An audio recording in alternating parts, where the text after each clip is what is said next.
सर्वोत्तम पात्र के द्वारा ही रास पंचाध्यायी में भूमिका बनाई जा सकती है। इसलिए ये विषय सीधा भागवत जी में शुक परीक्षित से ही हम जनों को प्राप्त हुआ।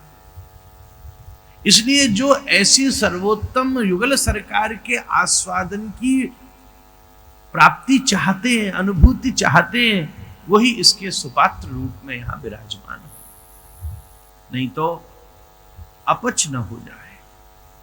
जगत में बहुत सारी जगह इस रास को लेकर के बड़ी अपचता आ गई है। गुरु कृपा के बल पर भक्ति के पांचों विशेष अंगों का अभ्यास करने के बाद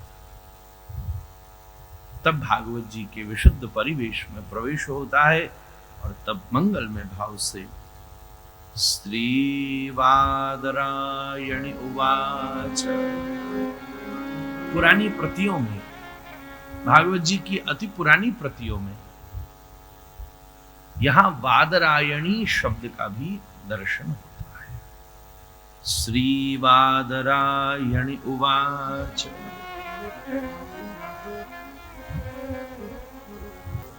बड़े प्रेम से नई प्रतियों में प्राप्त होता है। श्री भगवान श्री शुक उवाच। बड़े सौभाग्य की बात है, इतनी देर से भूमिका बनाकर हम ऐसे संतों के दिव्य स्थान पर चर्चा शुरू करें और संत के ही परम स्वरूप जय हो पूज्यपाद वल्लभगढ़ से, वल्लभगढ़ वाले महाराज जी, श्री भैया जी महाराज, श्री महामंडलेश्वर जी महाराज, जगन्नाथ बाबा कृपा पूर्वक ले आए। हम खूब प्रणाम पूर्वक आपका प्रेम से स्वागत करें। सभी प्रेम से कहिए जय जय श्री श्री राधा रमण लाल की, श्री गिरिंद्र बिहारी सरकार की।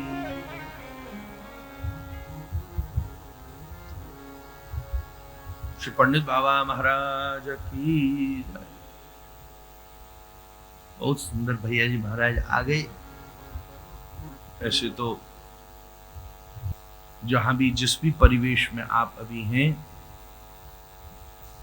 जहां जिस भी परिवेश में आप हैं, चाहे वो पूज्यपाद श्री वल्लभ स्वामी जी, श्री विष्णु स्वामी जी, उस परिवेश में चाहे क्यों न हो, पर मूलतः इनका मूल स्थान तो गौड़ियाओं का ही है। ये बात तो हमको मालूम है। मूल तो गौड़िया ही है, आगे तो सब फूल है। ऐसा आपने हमको दर्शन कराए थे बड़े महाराज और परंपरा के, तब हमने ये देखा। तो श्री शुक उवाच श्री वादरायणिरुवाच। रास की भूमिका बड़ी योग्यता के साथ प्राप्त होती है। परमानंद गुरुदेव कहते हैं, देहावस्थित होकर महाराज जी जब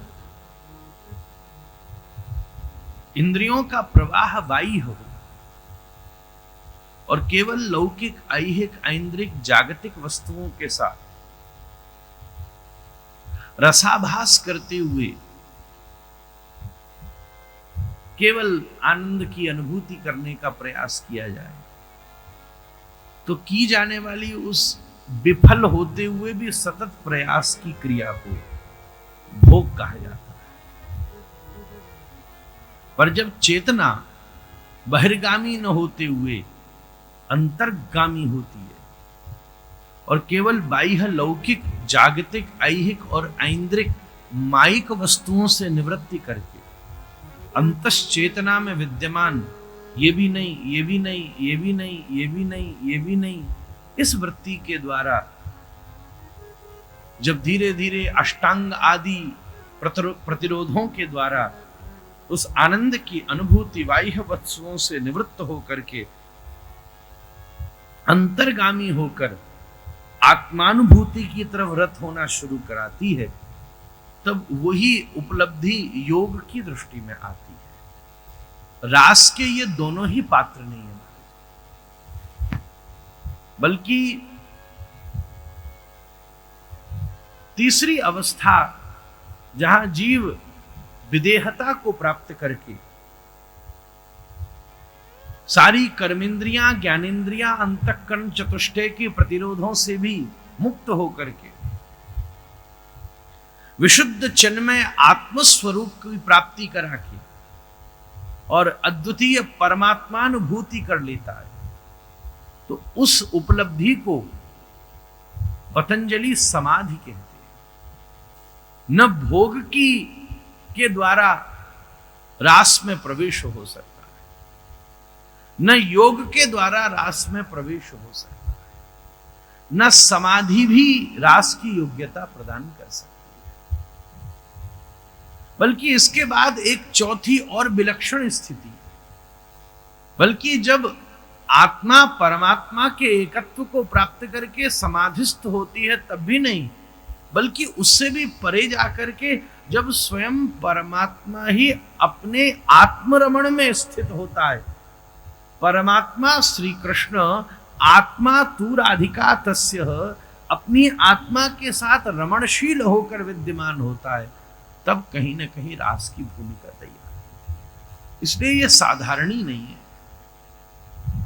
यह अति विशेष विलक्षण है। श्री गुरु प्रभु व्यास प्रभु वर्णन कर रहे हैं।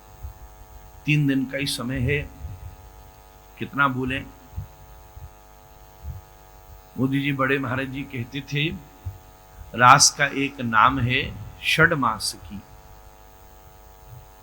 आपने अनेकों कथाओं में सुना होगा, महाराज जी कहते रास का एक नाम है षड मास की, 6 महीना की।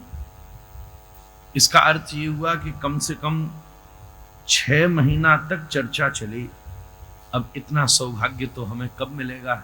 ये तो जब किशोरी जी ब्रज का सानिध्य प्रदान करें और ऐसी दिव्य अनवरत कथा सेवा का सौभाग्य बने, तभी षड मास की 6 महीना तक चर्चा चले।